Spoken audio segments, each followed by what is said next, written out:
Mustafa Mustafa don't worry Mustafa, Pinarayi കൂടെയുണ്ടല്ലോ. പേടിക്കണ്ട പേടിക്കണ്ട, അറസ്റ്റ് നിനക്കുണ്ടാവില്ല, പിണറായി കൂടെയുണ്ടല്ലോ. എന്തായാലും യഥാർത്ഥത്തിലെ കേരളത്തിലെ അവസ്ഥ തന്നെയാണ് ഈ പാട്ടിലൂടെ ഞാൻ ഉദ്ദേശിച്ചത്. പിണറായി കൂടെ ഉണ്ടാവും, പക്ഷേ അത് നമ്മുടെ ആരുടെയും കൂടെയല്ല, ചില സുഡാപ്പികളുടെ കൂടെ, കേവലം കുറച്ച് വോട്ടുകൾക്ക് വേണ്ടി. ഇന്നലെ ഞാൻ ടോപ്പിക്ക് ചെയ്തിട്ടുണ്ടായിരുന്നല്ലോ, പിണറായി ഫ്രണ്ട് ഓഫ് ഇന്ത്യ എന്ന് പറഞ്ഞിട്ട്. ഇതാണ് കേരളത്തിലെ യഥാർത്ഥ അവസ്ഥ. എന്നാൽ ഞാൻ ഇന്ന് സംസാരിക്കാൻ വേണ്ടി പോകുന്നത് പിണറായി വിജയനെ പറ്റിയിട്ടല്ല, മറിച്ച് നമ്മുടെ വിവാദ ടോപ്പിക്കായിട്ടുള്ള മുസ്തഫയെ പറ്റിയിട്ടാണ്. ആരാണ് മുസ്തഫ, എന്താണ് മുസ്തഫ എന്നുള്ളത് നമുക്കെല്ലാവർക്കും അറിയാം. എന്നാലും ഞാൻ പറയാം. മുസ്തഫ എന്ന് പറയുന്ന ഈ ഒരു വിവാദ ടോപ്പിക്ക് വരുന്നത് കാസർഗോഡ് നിന്നാണ്.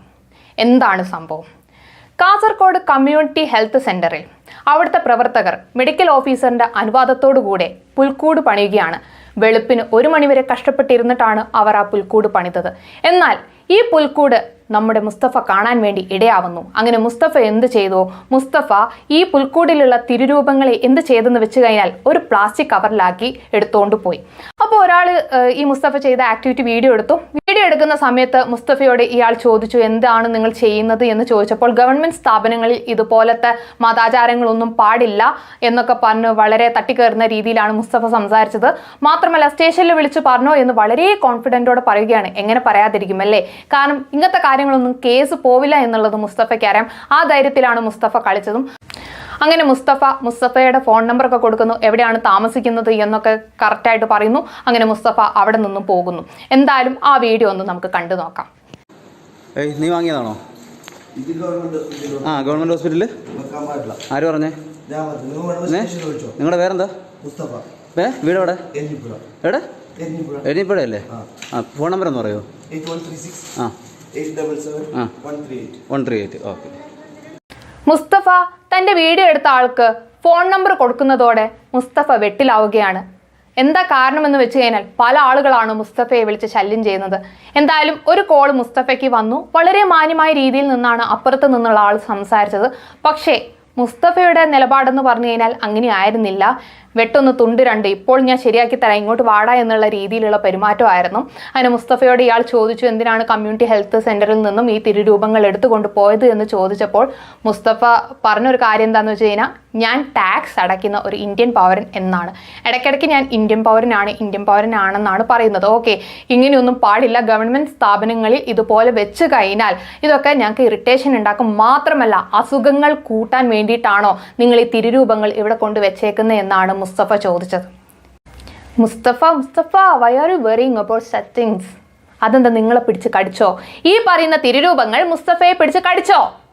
അല്ലെങ്കിൽ ഈ തിരുരൂപങ്ങൾ മുസ്തഫ കയ്യിലെടുത്ത് കൊണ്ടുപോയി പ്ലാസ്റ്റിക് കവറിൽ കെട്ടിയിട്ട് കൊണ്ടുപോയി. ഓക്കെ, അപ്പോൾ മുസ്തഫയ്ക്ക് എന്ത് അസുഖമാണ് വന്നത്? ഒന്ന് പറഞ്ഞാട്ടെ. കാരണം ഈ രൂപങ്ങൾ അവിടെ വെച്ച് കഴിഞ്ഞാൽ അസുഖം കൂടുമെന്ന് പറയാൻ നിങ്ങളുടെ ഏത് കിതാബിലാണ് പറയുന്നത്? ഈ പറയുന്ന സ്റ്റാച്യൂകളെ കണ്ടു കഴിഞ്ഞാൽ അസുഖം വരുന്ന എവിടെയാണ് പറയുന്നത്? ഏത് ഹദീസിലാണ്, ഏത് ഖുർആന്റെ ആയത്തിലാണ് പറയുന്നത്? ഒന്ന് പറഞ്ഞതാ.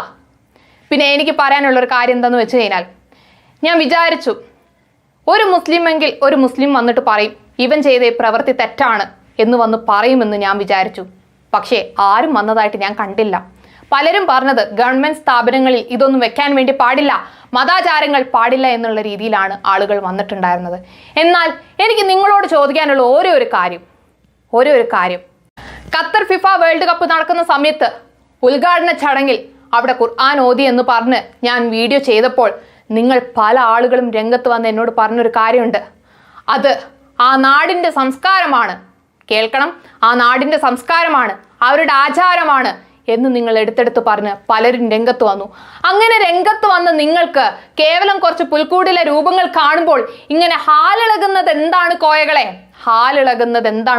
ഗവൺമെന്റ് സ്ഥാപനങ്ങളിൽ ഇതൊന്നും പാടില്ലെന്ന് പറയാൻ എന്ത് അർഹത നിങ്ങൾക്കുണ്ട്? അപ്പോൾ ഖത്തറിലിരുന്ന് ഖുർആൻ വായിക്കുന്നത് കൊണ്ട് ലോകത്തുള്ള പല ജനങ്ങളും അവിടെ സാക്ഷിയായിട്ടിരിക്കുന്നുണ്ട്. ഓക്കെ, ലോകത്ത് പല ഭാഗങ്ങളിൽ നിന്ന് വരുന്ന ജനങ്ങൾ അവിടെ സാക്ഷിയായിട്ടിരിക്കുന്നുണ്ട്.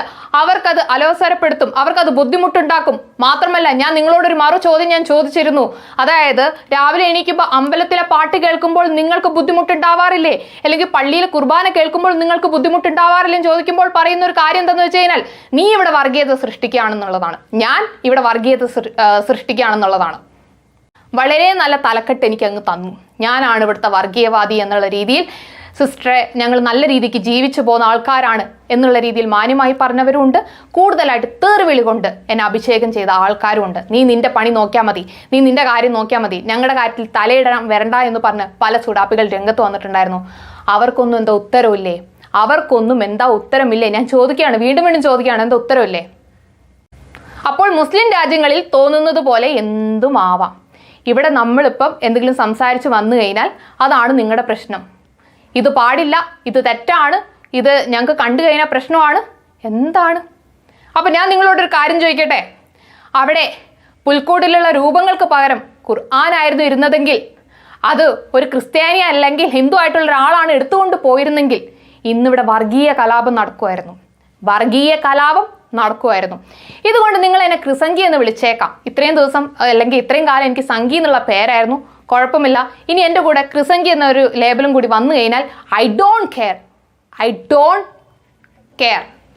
മനസ്സിലായല്ലോ? നിങ്ങൾക്ക് എന്നെ എന്ത് വേണേലും വിളിക്കാം, ഓക്കെ. കാരണം ഇതൊന്നും എന്നെ ബോധർ ചെയ്യുന്ന കാര്യങ്ങളല്ലാത്തത് കൊണ്ട് തന്നെ നിങ്ങൾക്ക് എന്നെ സംഗീന്നോ ക്രിസംഗീന്നോ അല്ലെങ്കിൽ മങ്കീന്നോ ഡോങ്കീന്നോ എന്ത് വേണേലും വിളിക്കാം. കാരണം ഇതിലും വലുതായിട്ടുള്ള, കേട്ടാൽ അറയ്ക്കുന്നതായിട്ടുള്ള പല തെറികളും അല്ലെങ്കിൽ സ്ത്രീകളെ അപമാനിക്കുന്ന രീതിയിൽ, സ്ത്രീ എന്താണെന്നറിയാത്ത രീതിയിൽ പല വാക്കുകൾ ഉച്ചരിക്കുന്ന ആളുകളാണ് നിങ്ങളിൽ പല ആളുകളും. എന്തുകൊണ്ടാണ് ഇസ്ലാം മതത്തെ എല്ലാവരും ഇങ്ങനെ വിമർശിക്കുന്നതെന്ന് ഒരു നിമിഷം നിങ്ങൾ ചിന്തിച്ചിട്ടുണ്ടോ? ചിന്തിച്ചു കഴിഞ്ഞാൽ തന്നെ ഉത്തരം ഒരുപാട് നിങ്ങളുടെ ചുറ്റിനുമുണ്ട്. ഒരാൾ ഒരു തെറ്റ് ചെയ്തു കഴിഞ്ഞാൽ അയാൾ ചെയ്തത് തെറ്റാണെന്ന് പറയാൻ ഉള്ള മനസ്സ് നിങ്ങൾക്കുണ്ടോ? ഇപ്പോൾ മുസ്തഫ എന്ന് പറഞ്ഞ ആൾ ചെയ്തത് തെറ്റാണ്, അങ്ങനെ ഞങ്ങളുടെ മതം പറയുന്നില്ല എന്ന് പറയാനുള്ള തൻ്റെ ഇടം നിങ്ങൾക്കുണ്ടോ? മറിച്ച് അയാളെ സപ്പോർട്ട് ചെയ്യുകയല്ലേ നിങ്ങൾ ചെയ്യുന്നത്? അത് തന്നെയാണ് വീണ്ടും വീണ്ടും നിങ്ങളുടെ മതത്തിലുള്ള ആളുകളെ കൊണ്ട് തെറ്റ് ചെയ്യാൻ വേണ്ടി പ്രേരിപ്പിക്കുന്നത്. അതുകൊണ്ടാണ് വീണ്ടും വീണ്ടും ഞങ്ങളെപ്പോലെയുള്ള ആളുകൾ ഇതുപോലത്തെ വീഡിയോ ചെയ്യുന്നത്. അങ്ങനെ മുസ്തഫയെ വിളിച്ച ആളും തമ്മിൽ ഏകദേശം ഒരു 6-7 മിനിറ്റിൻ്റെ ഒരു കോൺവെർസേഷൻ ആണ് നടന്നുകൊണ്ടിരിക്കുന്നത്. അങ്ങനെ ആ ഒരു സമയത്ത് മുസ്തഫ എടുത്തെടുത്ത് പറയുന്നത് ടാക്സ് അടയ്ക്കുന്ന ഇന്ത്യൻ പൗരൻ എന്നുള്ള രീതിയിലേക്കാണ് എടുത്തെടുത്ത് പറയുന്നത്. മാത്രമല്ല, ഒരു ഇന്ത്യൻ പൗരൻ എന്ന രീതിയിൽ എൻ്റെ മതപരമായ രീതിയിൽ എനിക്ക് ചോദ്യം ചെയ്യാൻ അവകാശമുണ്ടെന്നൊക്കെ ഈ പറയുന്ന മുസ്തഫ പറഞ്ഞപ്പോൾ അപ്പുറത്തിരിക്കുന്ന ആൾ മുസ്തഫയുടെ വാ അടപ്പിക്കുകയാണ്. കാരണം കുറച്ച് മാസങ്ങൾക്ക് മുമ്പേ സുപ്രീം കോടതി ജഡ്ജ് പറഞ്ഞിട്ടുണ്ട് എങ്ങനെയാണ് ഒരു ഇന്ത്യൻ പൗരൻ നടക്കേണ്ടത്, എങ്ങനെയാണ് ഫോളോ അപ്പ് ചെയ്യേണ്ടത് എന്ന് പറഞ്ഞപ്പോൾ മുസ്തഫ പിന്നെ വിഷയം മാറ്റുകയാണ്. പിന്നെ കയറി പിടിക്കുന്നത് യേശുവിനെയാണ്. അങ്ങനെ യേശുവിനെ കയറി പിടിച്ച മുസ്തഫ പറയുന്ന കാര്യം എന്തെന്ന് വെച്ച് കഴിഞ്ഞാൽ, നീ നിന്റെ യേശുവിനോട് പറയടാ, നീ നിന്റെ ഓനോട് പോയി പരാതി പറയടാ എന്നുള്ള രീതിയിൽ കളിയാക്കി വിടുകയാണ്. അപ്പോൾ അപ്പുറത്തിരിക്കുന്ന ആൾ പറയുന്നുണ്ട്, ഞാൻ മതപരമായ ഒരു ദൈവങ്ങളെയും പിടിച്ച് സംസാരിക്കാനല്ല ഞാൻ നിങ്ങളെ വിളിച്ചത് എന്ന് പറയുന്നുണ്ട്. മാത്രമല്ല, അയാൾ ചെയ്ത പ്രവൃത്തിയെ ചൂണ്ടിക്കാണിച്ചു കൊടുക്കുകയാണ്. എന്നാൽ മുസ്തഫ ഇതൊന്നും കേൾക്കാൻ വേണ്ടി തയ്യാറാവുന്നില്ല. ഇപ്പുറത്തിരിക്കുന്ന ആൾ പറഞ്ഞ് സ്നേഹം കൊണ്ട് പറയുകയാണ്, അതൊരു അതോറിറ്റി കൊടുത്തൊരു ഓർഡറാണ്, അതിനനുസരിച്ചാണ് അവിടെ ഒരു പുൽക്കൂട് പണിതത്. ഓക്കെ, അതൊക്കെ പറയുമ്പോൾ മുസ്തഫ പറഞ്ഞൊരു കാര്യം എന്താണെന്ന് വെച്ച് കഴിഞ്ഞാൽ, നിങ്ങൾ സ്നേഹിക്കുന്ന കാര്യമൊക്കെ നമുക്കറിയാം. നിങ്ങൾ സിറിയനെ സ്നേഹിച്ചത്, അഫ്ഗാനിസ്ഥാനെ സ്നേഹിച്ചത്, പലസ്തീനെ സ്നേഹിച്ചത് ഒക്കെ നമുക്കറിയാം, അല്ലെ ഇറാഖിനെ സ്നേഹിച്ചത് നമുക്കറിയാമെന്ന് പറഞ്ഞപ്പോൾ സത്യം പറഞ്ഞു കഴിഞ്ഞാൽ ആ വീഡിയോ കണ്ടുകൊണ്ടിരിക്കുന്ന ഞാനും ഒന്ന് ഷോക്കായിപ്പോയി. കാരണം അസൽ ജിഹാദി, അസൽ വർഗീയവാദി അതാണ് മുസ്തഫ എന്ന് എനിക്ക് മനസ്സിലായി. അല്ലാതെ മതഭ്രാന്ത് മാത്രമല്ല, ജിഹാദി ഭ്രാന്തും ഈ പറയുന്ന മുസ്തഫയ്ക്ക് ഉണ്ടെന്ന് അപ്പോൾ എനിക്ക് മനസ്സിലായി. വർഗീയവാദം കൂടി തലയ്ക്ക് ഭ്രാന്ത് പിടിച്ച ഒരു വ്യക്തിയാണ് മുസ്തഫ എന്ന് അപ്പോൾ എനിക്ക് മനസ്സിലായി. ഈ പറയുന്ന മുസ്തഫ അഫ്ഗാനിസ്ഥാനെ പറ്റിയും സിറിയയെ പറ്റിയും ഇറാഖിനെ പറ്റിയും ഒക്കെ സംസാരിച്ചല്ലോ. എന്തുകൊണ്ട് ഇറാനിനെ പറ്റി പറയാൻ ഇയാളുടെ നാവ് പൊങ്ങിയില്ല? ഇറാൻ എന്ന് പറയുന്ന രാജ്യത്ത് നടക്കുന്ന സംഭവങ്ങൾ എന്തുകൊണ്ട് കണ്ടില്ല എന്ന് നടിക്കുന്നു? എന്തിന് മുസ്തഫയെ മാത്രം കുറ്റം പറയുന്നു? കേരളത്തിലെ പല ആളുകൾ, ഈവൻ അധികാരത്തിലിരിക്കുന്ന ആളുകൾ, മീഡിയയിൽ വർക്ക് ചെയ്യുന്ന ആളുകൾ, സെലിബ്രിറ്റീസ് ആയ ആളുകൾ ആരുപോലും ഇതുപോലത്തെ ഒരു കാര്യം പറഞ്ഞ് രംഗത്ത് വന്നില്ലല്ലോ. ഇറാനിൽ നടക്കുന്ന കാര്യങ്ങൾക്കെതിരെ പ്രതിഷേധിച്ച് ആരെങ്കിലും ഒരു പോസ്റ്റെങ്കിലും ഇട്ട് കണ്ടോ? ആരും ഇടില്ല. ഈ ഒരു വാർത്ത ആരും കണ്ടിട്ടില്ല എന്നുള്ള രീതിയിൽ കണ്ണടച്ചങ്ങിരിക്കും. അതാണ് കണ്ണടച്ച് ഇരുട്ടാക്കുക എന്ന് പറയില്ലേ, ആ ഒരു പ്രവൃത്തിയാണ് ഇവിടെ നടന്നുകൊണ്ടിരിക്കുന്നത്. ഇറാനെ പറ്റി പറയാൻ ആരുടെ നാവും പൊങ്ങില്ല. എന്താണ് ഇറാനിൽ സംഭവിച്ചതെന്ന് നിങ്ങൾക്കാർക്കെങ്കിലും അറിയാമോ? മെഹ്സ അമീനി എന്ന് പറയുന്ന 22 വയസ്സായ പെൺകുട്ടി ഹിജാബ് ധരിച്ചില്ല അല്ലെങ്കിൽ പ്രോപ്പറായിട്ട് തല മറച്ചില്ല എന്നതിൻ്റെ പേരിൽ സ്വന്തം ജീവൻ നഷ്ടപ്പെട്ട മെഹ്സ അമീനി കൊന്നു തള്ളി മെഹ്സ അമീനിയെ. മാത്രമല്ല, മെഹ്സ അമീനിക്ക് പിന്നാലെ എത്ര മരണങ്ങൾ. ഇപ്പോഴിതാ പ്രൊട്ടസ്റ്റേഴ്സിനെ വീട്ടിൽ പോയി ചികിത്സിച്ചതിൻ്റെ പേരിൽ പോലീസുകാർ ഒരു ഡോക്ടറെ അറസ്റ്റ് ചെയ്ത് കൊണ്ടുപോവുകയും, ഒരു യുവതി ഡോക്ടറെ അറസ്റ്റ് ചെയ്ത് കൊണ്ടുപോവുകയും മാത്രമല്ല അവരെ കൊന്ന് അവരുടെ കണ്ണ് ചുവന്നെടുത്ത് മുഖം വികൃതമാക്കപ്പെട്ട രീതിയിൽ കുടുംബങ്ങൾക്ക് ഏൽപ്പിക്കുകയും ചെയ്തിരിക്കുന്നു ഇറാനിൽ. ഇതൊന്നും എന്താ നിങ്ങൾ കാണാത്തത്? ഇതൊന്നും എന്താ നിങ്ങൾ കേൾക്കാത്തത്? എന്തുകൊണ്ടാണ്? കാരണം ഞാൻ പറഞ്ഞതുപോലെ കണ്ണു മൂടി ഇരുട്ടാക്കുക, അതാണ് നിങ്ങൾ ചെയ്തുകൊണ്ടിരിക്കുന്നത്. ഇത്രയും വലിയ സംഭവം ഇറാനിൽ നടന്നിട്ടും മിണ്ടാതിരിക്കുന്ന നിങ്ങൾക്ക് എന്ത് അധികാരമുണ്ട്? എന്ത് അധികാരമുണ്ട്? അഫ്ഗാനിസ്ഥാൻ, സിറിയ, ഇറാഖ് എന്ന് പറയാൻ എന്ത് അധികാരമുണ്ട്? എന്ത് അധികാരമുണ്ട്? നിങ്ങൾ ഈ നാടിനെ കുട്ടിച്ചോറാക്കരുത്, അത്രേ എനിക്ക് പറയാനുള്ളൂ. ഞാനിവിടെ വർഗീയവാദം ഉണ്ടാക്കുന്നു എന്ന് പറയുന്നവർ ഒന്ന് കണ്ണു തുറന്ന നോക്കുക. നിങ്ങളിൽ കുറച്ച് ആളുകളായിരിക്കും ഇതുപോലത്തെ ആക്ടിവിറ്റികളായിട്ട് ഇറങ്ങുന്ന കുറച്ച് ആളുകളായിരിക്കും. എല്ലാവരും അങ്ങനെയാന്ന് ഞാൻ ഒരിക്കലും പറയുന്നില്ല. അങ്ങനെ ഇറങ്ങുന്നവരെ തിരുത്താൻ നിങ്ങൾ പഠിക്കണം. അങ്ങനെ ഇറങ്ങുന്നവരോട് നിങ്ങൾ പറയാൻ വേണ്ടി പഠിക്കണം. ഇങ്ങനെ ഒന്ന് ഇസ്ലാം മതത്തിൽ പഠിപ്പിക്കുന്നില്ല എന്ന് ഒന്ന് പറയാൻ വേണ്ടി നിങ്ങൾ ധൈര്യം കാണിക്കണം. എന്തായാലും ക്രിസ്ത്യാനികൾ സംയമനം പാലിച്ചത് അത് അപ്രിഷ്യേറ്റ് ചെയ്യാതിരിക്കാൻ വേണ്ടി കഴിയില്ല.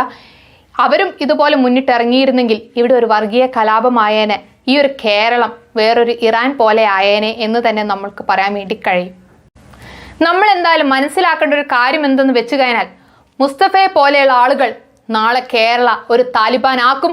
അതിൽ ഒരു സംശയം വേണ്ട. തീർച്ചയായിട്ടും കേരളം ഒരു താലിബാൻ ആകും, അതിലൊരു സംശയം വേണ്ട. കാരണം അഫ്ഗാൻ സിറിയനെയൊക്കെ പിടിച്ചിട്ടാണ് സംസാരിക്കുന്നത്. അഫ്ഗാനിസ്ഥാനിലെ പെൺകുട്ടികൾക്ക് വിദ്യാഭ്യാസം നിഷേധിച്ചതൊന്നും ഈ പറയുന്നവന്റെ നാവിൽ വരില്ല, അനങ്ങില്ല. അതൊന്നും ഇവിടുത്തെ സംസാര വിഷയം ആവില്ല. മറിച്ച് സംസാര വിഷയം ആവുന്ന കാര്യം എന്താന്ന് വെച്ച് കഴിഞ്ഞാൽ അഫ്ഗാനിസ്ഥാനും സിറിയനും ഒക്കെ അങ്ങ് ക്രിസ്ത്യാനികൾ ആക്രമിച്ചു, അങ്ങ് തകർത്തു എന്നൊക്കെയാണ് പറയുന്നത്. ആരാണ് ഇവിടെ വർഗീയവാദം ഉണ്ടാക്കുന്നത്? ആരാണ് ഇതുപോലത്തെ കലാപം സൃഷ്ടിക്കുന്നത്? എന്നെപ്പോലെ ഒരാൾ വിചാരിച്ചു കഴിഞ്ഞാലൊന്നും ഇവിടെ ഒന്നും ഉണ്ടാക്കാൻ വേണ്ടി കഴിയില്ല.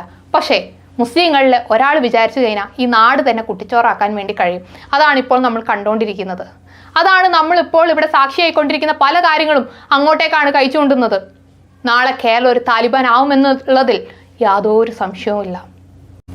എന്തായാലും ഞാൻ ഈ പറയുന്ന മുസ്തഫയെ വിളിച്ചു കഴിഞ്ഞപ്പോൾ മുസ്തഫയാണെന്നൊക്കെ പറഞ്ഞു. അപ്പോൾ എന്നോട് ചോദിച്ചു എന്താ ഏതാന്ന് ചോദിച്ചപ്പോൾ ഞാൻ ഈ പിന്നെ കമ്മ്യൂണിറ്റി ഹെൽത്ത് സെൻ്ററിലെ മറ്റേ ക്രിബ് എടുത്തുകൊണ്ട് പോയ കാര്യം ചോദിച്ചപ്പോഴേക്കും പിന്നെ മുസ്തഫ ഫോൺ കട്ടാക്കിപ്പോയി. ആരാന്ന് ചോദിച്ചപ്പോഴേക്കും ഞാൻ പേരും എവിടെ പ്ലേസ് എന്ന് പറഞ്ഞപ്പോഴേക്കും മുസ്തഫ ഫോൺ കട്ടാക്കിപ്പോയി. പിന്നെ വിളിച്ചപ്പം ഫോൺ ബിസി ആക്കിയിട്ടുണ്ടായിരുന്നു. ഇപ്പോൾ ഫോൺ സ്വിച്ച് ഓഫ് ആണ്. എന്തായാലും പോലീസുകാർ ഇതിനെതിരെ നടപടിയെടുത്ത് ഈ പറയുന്ന മുസ്തഫ എന്ന് പറഞ്ഞ ആൾ അറസ്റ്റ് ചെയ്ത് കൊണ്ടുപോയി കഴിഞ്ഞാൽ വളരെ നല്ലതായിരുന്നു. അപ്പോൾ ഇത്രയും പറഞ്ഞുകൊണ്ട് ഞാൻ എൻ്റെ വീഡിയോ നിർത്തുകയാണ്. എൻ്റെ ചാനൽ ഇതുവരെ സബ്സ്ക്രൈബ് ചെയ്തില്ല, ദയവ് ചെയ്ത് എൻ്റെ ചാനൽ സബ്സ്ക്രൈബ് ചെയ്യുക. അങ്ങനെ നമ്മുടെ സബ്സ്ക്രൈബേഴ്സ് 15K ആയിരിക്കുന്നു. ഒരുപാട് ഹാപ്പിയാണ് ഞാൻ. നിങ്ങളുടെ സപ്പോർട്ട് ഇല്ലെങ്കിൽ ഞാൻ ഇവിടം വരെ എത്തില്ലായിരുന്നു. കാരണം 0 സബ്സ്ക്രൈബേഴ്സിൽ നിന്നും 15K വരെ എത്തിച്ച നിങ്ങളോട് ഒരുപാട് നന്ദി. എന്തായാലും സബ്സ്ക്രൈബ് ചെയ്യാത്ത ആളുകളുണ്ടെങ്കിൽ, എൻ്റെ വീഡിയോ കാണുന്ന ആളുകളുണ്ടെങ്കിൽ ദയവ് ചെയ്ത് സബ്സ്ക്രൈബ് ചെയ്യാൻ വേണ്ടി മറന്നു പോരുത്. ബെൽ ബട്ടൺ ഓൾ അമർത്തി കഴിഞ്ഞാൽ മാത്രമേ എൻ്റെ വരും വീഡിയോ നിങ്ങൾക്ക് കാണാൻ വേണ്ടി കഴിയുള്ളൂ. അപ്പോൾ അടുത്ത വീഡിയോ ആയിട്ട് വരുന്നത് വരെ ബൈ.